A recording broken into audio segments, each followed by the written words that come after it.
Now we're going to talk about a top floor room. If the kitchen was 4, this is 5, 6, 7, 8. So let's define room 8 as our bed 2. This is going to be good for us because it has the vaulted ceiling. So let's go to room 8. That's going to be our bed 2. The area is 179.8 and the floor level is 3. Capable of occupying all people or electronics and appliances? Maybe, but probably not. I'm going to leave those out and reserve those loads for my main floor. If you decided that, yeah, maybe I do want the extra cooling going up here because maybe, they got a entertainment center up there and you might have both people up there. Like, yeah, you could do this, but this is at your discretion. We do have ventilation going to this room. We're told that on our in-class example.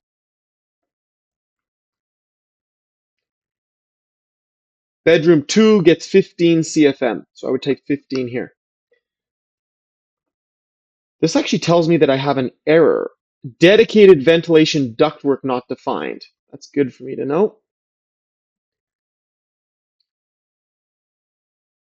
Oh, I actually didn't define the ventilation system.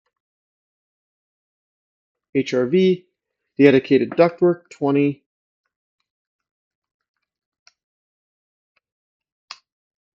And I think the ASE is 64. Oops.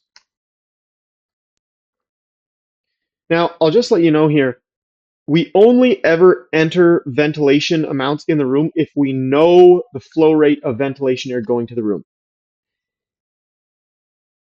And if that air is coming in without having been conditioned by the heating system. So on an HRV system where the HRV supply duct goes into the return plenum of the forced air system, I'll show you what that looks like.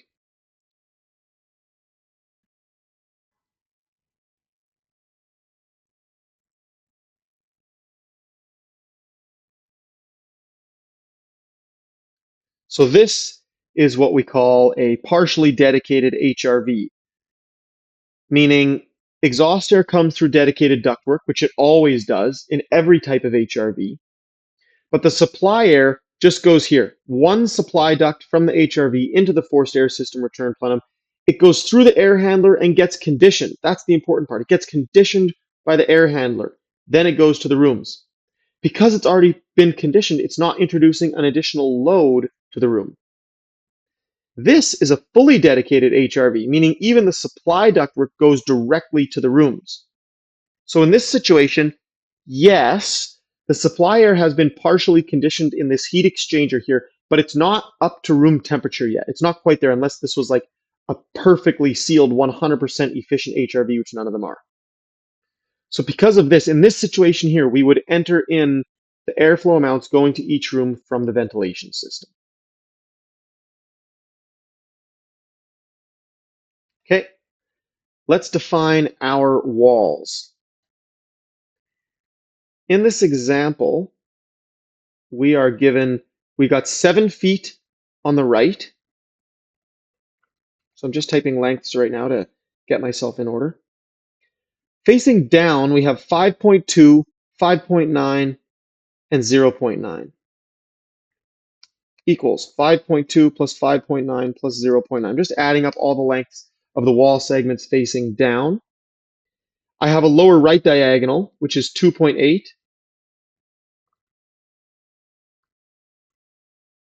Whoops, I made it ugly. I have a lower left diagonal of 2.8 as well. So 2.8, 2.8, and our left facing wall is 13.4. Okay, I'm going to close and reopen this.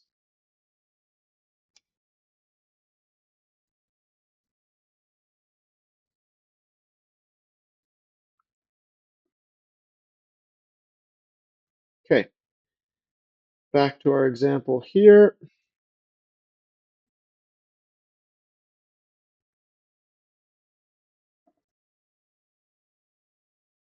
Oops, that was the wrong one.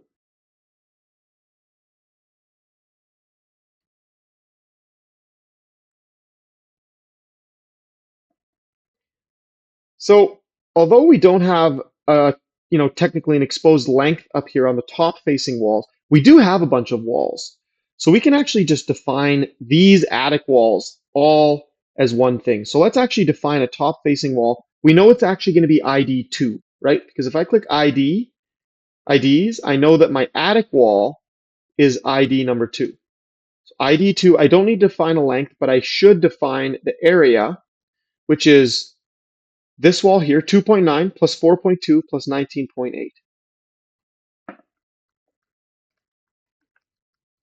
2.9, 4.2, 19.8. That's our attic walls properly defined.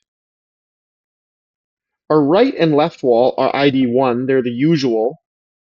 And those are just 8.08 feet. They're default.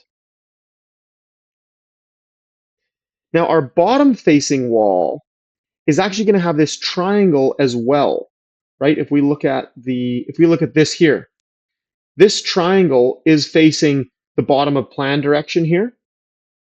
So we should actually add this to our bottom facing wall area, and it's 22.5. So our bottom facing wall equals equals whatever the automatic area is plus 22.5. Okay, and then that diagonal and the diagonal are just standard 8.08. So our wall areas are now correct. I don't have any IDs for this upper floor room because above me is exposed ceiling, it's attic space. I don't have any foundations, so let's talk about windows and doors first. I've got window 302 and 304 facing down. Let's go input those. 302 and 304 are both window type A. They are 48 by 60, so 4 by 5, and 3 by 5. So 4 by 5 and 3 by 5. 4 by 5, 3 by 5. I'm just putting in the dimensions so I don't forget about any of them. They're both type A, which is ID 1. I'm not customizing properties. They're not in the foundation. Not customizing properties, not in the foundation. So what's our overhang? That's all there is now.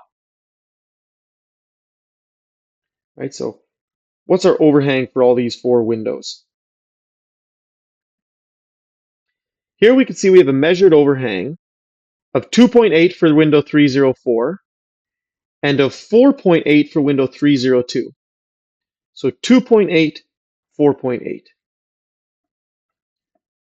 This is the drop, 2.8, 4.8. We can find the overhangs if we go to the other elevation.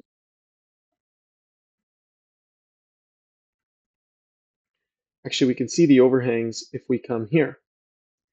So the window overhang of 304 is measured to be 4.2, right? This is the roof line here. 4.2 and 2.2. So 2.2 and 4.2. I know these windows very well. This is very fast, obviously. It's going to take more time for you if you're on a project figuring these things out. But I know which window's which here, and I know which is which here. So that's why I'm going quick. These are the dimensions of the window, and they're both ID1. So that is our bottom windows. Then we have a left and right window, each with an overhang of 2.6 and a drop of, well, one of them is 4.3 and one of them is 2.7. So I'll come back to those. Let's figure out what window it is and type the size of those windows. So 301 and 303 are those windows. 301, 303, both type A, and they're both 2 by 5. So type A means type 1. What did I say? 2 by 5? 301? Yeah, 2 by 5. 2 by 5, 2 by 5. Now, what's the overhang on those windows? Well, down here, they've been measured to be 2.6 out, right? So the overhang is 2.6 for both of them. The drop, you can see here, on one of them is 2.7, and on another one is 4.3. So 2.7, 4.3. Actually, 4.3 is our bottom right facing window. So bottom right facing window should be 4.3. This one should be 2.7.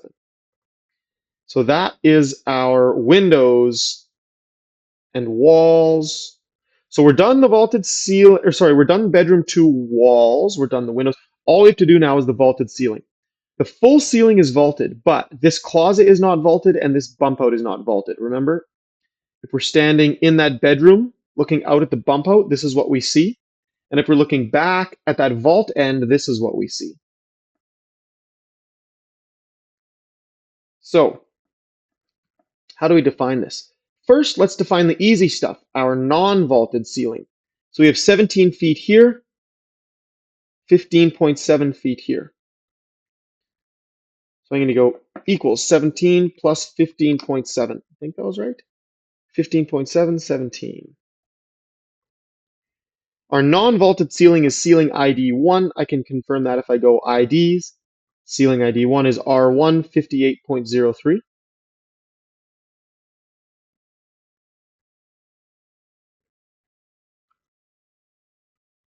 Okay, so that's good. This is our non-vaulted ceiling. Now our vaulted ceiling is going to be ID 2, and it's going to be the remainder of the ceiling. So I can type equals the full ceiling area minus 33 feet, which is our non-vaulted ceiling area. That's going to give me our vaulted ceiling flat area. And what's the slope? What they gave us the slope. Oh, I even drew a triangle with the slope here. The rise is 2.8, the run is 8. So the slope formula is here. Don't worry if you don't remember it. It's right here for you. The rise equals 2.8 divided by the run, which was 8. 2.8 divided by 8. There we go. I have properly dimensioned the vaulted ceiling. This finishes the input dimensions for bed 2.